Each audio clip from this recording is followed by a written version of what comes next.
எஜமானன் நீங்க தானே, என் எஜமானன் நீங்க தானே, எஜமானன் நீங்க தானே, என் எஜமானன் நீங்க தானே. உன் கரத்தையே நோக்கிடுவே, என்னை என்றும் நீர் நடத்திடுவே. ஆண்டவரும் உலக ரட்சகருமாய் இருக்கிற இயேசுவின் நாமத்தினாலே காலை மன்ன நேரலாகி உங்களை இந்த நாளில் சந்திப்பதிலே அடிமை மிக்க மகிழ்ச்சி அடைகிறேன். ஆண்டவர் சொல்லியபடியே அவர் நம்மை இப்பொழுது இருக்கிறதை பார்க்கிறோம் 1000 மடங்கு பெருகும்படி அவர் ஆசீர்வதிப்பாராக. ஆமென். கர்த்தருக்கு ஸ்தோத்திரம். இந்த 2234வது காலை மன்னா நிகழ்ச்சிக்கு நான் உங்களை அழைத்து செல்ல விரும்புகிறேன். அதற்கு முன்பதாக மிக முக்கியமான ஒரு காரியத்துக்காக ஜெபிக்க வேண்டும். இன்று தமிழகத்திலே புதிதாக ஆட்சி அமைத்திருக்கிறதான புதிய சிஎம்முக்காக நாம் தேவனுடைய பிள்ளைகளாகிய நாம் காலை மன்னா நேரலாக நாம் ஒவ்வொரு நாளும் ஜெபிப்போம். ஆண்டவர் தமிழ்நாட்டில் நடத்த வேண்டிய நல்ல ஞானத்தை கிருபை வேகத்தை கொடுத்து அவரை ஆஸ்வதிக்கும்படியாக சோதரம். இந்த காலை மன்னா நிகழ்ச்சியில நான் ஒரு வார்த்தை உங்களுக்கு தீர்க்கமாக சொல்ல விரும்புகிறேன். அது என்ன வார்த்தை என்று பார்க்கும்போது, யோசுவா என்று வாலிபன் ஆசரிப்பு கூடாரத்தை விட்டு பிரியாதிருந்தார். அல்லேலூயா. அருமையானவர்களே, சொல்லப்பட்டிருக்கிறது யாத்திராகமத்து புஸ்தகம் 33ஆம் அதிகாரத்திலே 11ஆம் வசனம் இவ்வாறாக சொல்லப்பட்டிருக்கிறது. யோசுவா என்னும் அவனுடைய பணிவிடக்காரனாகிய வாலிபன் ஆசரிப்பு கூடாரத்தை விட்டு பிரியாதிருந்தான் என்று சொல்லப்பட்டிருக்கிறது. ஆசரிப்பு கூடாரம் என்பது சபையை குறிக்கிறது. இதில் யோசுவா என்னும் ஒரு வாலிபன் இருக்கிறான், மோசேக்கு உடன் ஊழியக்காரராக. அல்லேலூயா. அவன் ஒரு வாலிபனாக இருந்திருக்கிறான். ஆனால் இங்கே ஆண்டவர் சொல்லப்பட்டிருக்கிறது, யோசுவா ஆசரிப்பு கூடாரத்தை விட்டு பிரியாதிருந்தான். இந்த வார்த்தை கேட்கிற நீங்க உங்க ஸ்தானத்தை விட்டு நீங்கள் பிரியாதிருக்க வேண்டும். நீங்கள் எந்த திருச்சபையில இருக்கிறீர்களோ, எந்த ஆவிக்குரிய சபையில இருக்கிறீர்களோ, அந்த ஆசரிப்பு கூடாரத்தை விட்டு நீங்கள் பிரியாமல் இருந்தால் ஆண்டவர் இயேசு உங்களை 1000 மடங்கு ஆசீர்வதித்து உங்களை உயர்த்துவார் என்பது உண்மை. அல்லேலூயா. இன்னைக்கு அநேக ஜனங்கள் பார்க்கும்போது ஆசீர்வாதத்தை பெற்றுக்கொள்ள முடியவில்லை. மாறாக ஏன் ஆசீர்வாதத்தை பெற முடியல அப்படின்னு உட்கார்ந்து யோசிக்கும் போது சொல்லப்பட்டிருக்கிறது, யோசுவா ஆசரிப்பு கூடாரத்தை விட்டு பிரியாதிருந்தான். நீங்கள் எந்த திருச்சபையில இருக்கிறீர்களோ அந்த திருச்சபையில இருந்தால்தான் ஆண்டவர் இயேசு உங்களை சந்திக்க வருவார், உங்களை ஆஸ்வதிப்பார். அல்லேலூயா. நீங்கள் இருக்கிற இடத்திலே ஆண்டவர் உங்களை சந்திக்க வருவார். நீங்க இருக்கிற சபையில இல்லை என்று சொன்னால் ஆண்டவர் உங்களை ஆஸ்வதிக்க முடியாது. அல்லேலூயா. ஏன் குடும்பங்கள பிரச்சனை வருதுன்னு நினைக்கிறீங்க?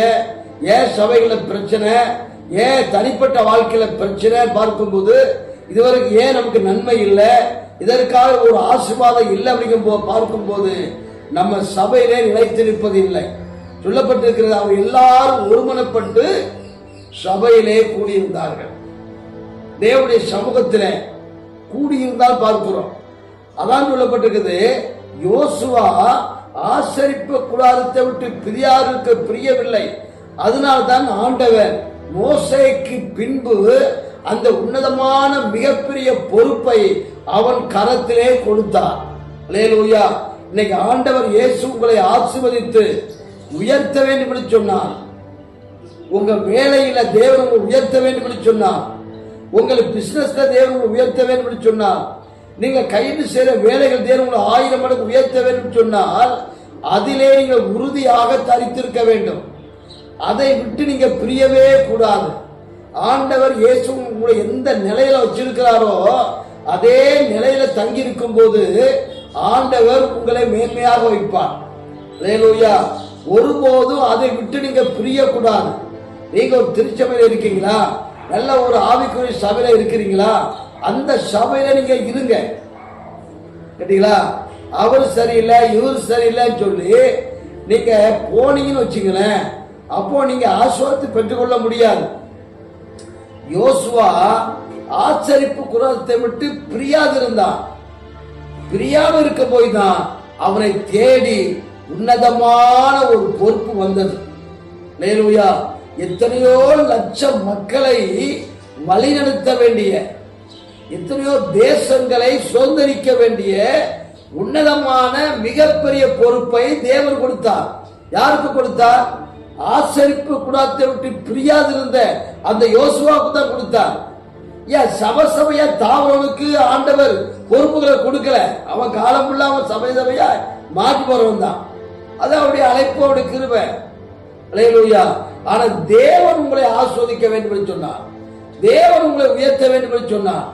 தேவனுக்கு இருக்கிற ஸ்தானத்தில உங்களை எல்லாருடைய கண்களுக்கு மேன்மையாக வைக்க வேண்டும் சொன்னால் இந்த யோசுவாவை போல நீங்க ஆசரிப்பு கூடாரத்தை விட்டு பிரியாதிருக்க வேண்டும். அல்லேலூயா.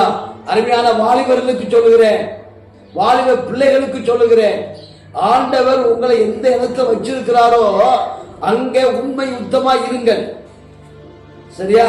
நீங்க உண்மை உத்தமா இருப்பீங்க அப்படின்னா ஆண்டவர் உங்கள் உண்மையை கண்டு உங்களை தேடி வந்து உங்களை ஆசீர்வதிப்பார். அதுதான் சத்திய வேதம் சொல்லுகிறது. அவன் ஆசரிப்பு கூடாரத்தை விட்டு பிரியவில்லை. எல்லாருக்கும் பாடுகள் உண்டு, எல்லாருக்கும் பிரச்சனைகள் உண்டு, எல்லாருக்கும் அவமானம் உண்டு.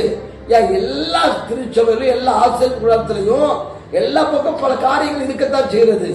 எல்லாம் 100% சரியாக இல்லை. அல்லேலூயா. அதனால அந்த பாஸ்டர் சரியில்லை, இந்த பாஸ்டர் சரியில்லை, பாசமா சரியில்லை, அங்க ஊப்பர் சரியில்லை, அவங்க பிரசங்க சரியில்லை. முதல் நீ சரியா இருக்கியா? அத பார். முதல் நீயே சரியில்லையே. அல்லேலூயா. அப்போ வந்து பிரிந்து போன தெரியுமா, அவங்க இப்படிதான் பேசுவாங்க, தன்னுடைய நியாயத்தை நிலைப்பாட்டு கொண்டு வருவாங்க. அல்லேலூயா. நான் ஆண்டவர் சொல்றாரு, அவன் ஆசரிப்பு கூடாரத்தை விட்டு பிரியாதிருந்தான். ஐயா, எல்லாருக்கும் பாடுகள் உண்டுயா, எல்லாருக்கும் பிரச்சனை உண்டு. ஆகினால நம்ம ஆண்டவர் எதில் வைத்திருக்கிறாரோ அதுல உண்மையா இருப்போம் என்று சொன்னார். ஐயா, ஆசீர்வாதங்கள் தானா வருயா. ஐயா, பதவிகள் தானா வரும். நீங்க உங்க வேலையில இருக்கிறீங்களா, நீங்க வச்ச இடத்துல ஒழுங்கா இருங்க. ஐயா, உங்களுக்கு ப்ரொமோஷன் வரும். நீங்க உண்மையாய் கர்த்தருக்குள்ள இருந்தீங்கன்னா, உண்மையாய் சபையில் நினைத்திருந்தீங்கன்னா, அந்த சபையின் ஊழியரோடு இணைந்து இருந்தீங்கன்னா, அந்த சபையின் ஊழியத்தோடு இசைந்து இருந்தீங்கன்னா, அங்க இருக்க மக்களோடு இசைந்து எல்லாரையும் ஒரே கேட்டகரியில நீங்க பாப்பீங்க அப்படின்னா அவர் உங்களைத்தான் ஆசீர்வதிப்பார். உங்களை தேடி உன்னதமான பொறுப்பு வருங்க. சொல்லப்பட்டிருக்கிறது. அங்க பாருங்க, ஆண்டவரும் பேசிட்டு போயிட்டாரு, மோசையும் தன் வீட்டுக்கு போயிட்டான். ஆனா சொல்லப்பட்டிருக்கிறது, அந்த வாலிபனாகி யோசுவா ஆசரிப்பு கூடாரத்திலே இருந்தான். அவன் ஆசரிப்பு கூடாரத்தை விட்டு பிரியவே இல்லை. யார் போனாலும் பரவாயில்லை. சொல்லப்பட்டிருக்கு, கர்த்தர் போயிட்டாரு. கர்த்தர் மோசையோடு பேசிட்டு அவர் சிறைகளோடு பேசுற போது அவர் போயிட்டாரு. ஆனா மோசையோ தன் வீட்டுக்கு போயிட்டான். ஆனா யார் போகல? யோசுவா போகல. யோசுவா போகாம இருக்க போய்தான் பரலோகம் பார்த்தது. ஐயா, பரலோகத்தில் தேவன் பார்த்தார். இவன் சபைக்குள்ளேயே இருக்கிறான், சபையின் வேலையிலே உண்மையா இருக்கிறான், ஊழியக்கா சொன்ன எல்லா வார்த்தைக்கும் அப்படியே கீழ்ப்படைந்து அடங்கி இருக்கிறான். இவனை நம்பி நம்ம பொறுப்புகளை கொடுக்கலாம் சொல்லி பரலோகம் அன்று சைன் வைத்தது. அல்லேலூயா. உடனே பரலோகம் இறங்கி வந்ததுயா. இறங்கி வந்தது மோசேக்கு பின்பு அந்த மிகப்பெரிய உன்னதமான பொறுப்பை என் ஆண்டவராக தேவன் யோசுவாவின் கரத்துல அப்படியே தூக்கி கொடுத்தார். அல்லேலூயா. அவன் 31 ராஜாக்களை செய்தான். இதுதான் உங்களுக்கு. அப்போ நம்ம என்ன செய்யணும் அப்படின்னா, நமக்கு ஏன் ஆசீர்வாதம் இல்லை, நம்ம பிள்ளைகளுக்கு ஏன் ஆசீர்வாதம் இல்லை, ஏன் நம்ம தொழில ஒரு மேன்மை இல்லை, நம்முடைய கயிறு பிரயாசங்கள் ஏன் ஒரு வெற்றி இல்லை அப்படி பார்க்கும்போது இதான் பிரச்சனை. ஆண்டவர் நல்ல இடத்துல உங்களுக்கு வேலையை கொடுத்திருப்பாரு, நல்ல ஒரு வியாபாரத்துல உங்களுக்கு ஒரு வேலையை கொடுத்திருப்பாரு, நல்ல ஒரு பிசினஸ்ல கொடுத்திருப்பாரு, அதுல இருங்க.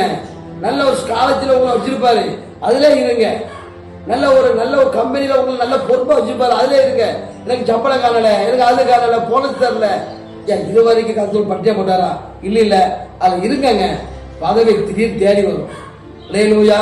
ஆண்டவர் இயேசு அல்லவர் யோசுவாவை போல சபையை விட்டு பிரியாதிருந்து அந்த நன்மைகளை, செழிப்புகளை, ஆசீர்வாதத்தை பெற்றுக் கொள்வோம்.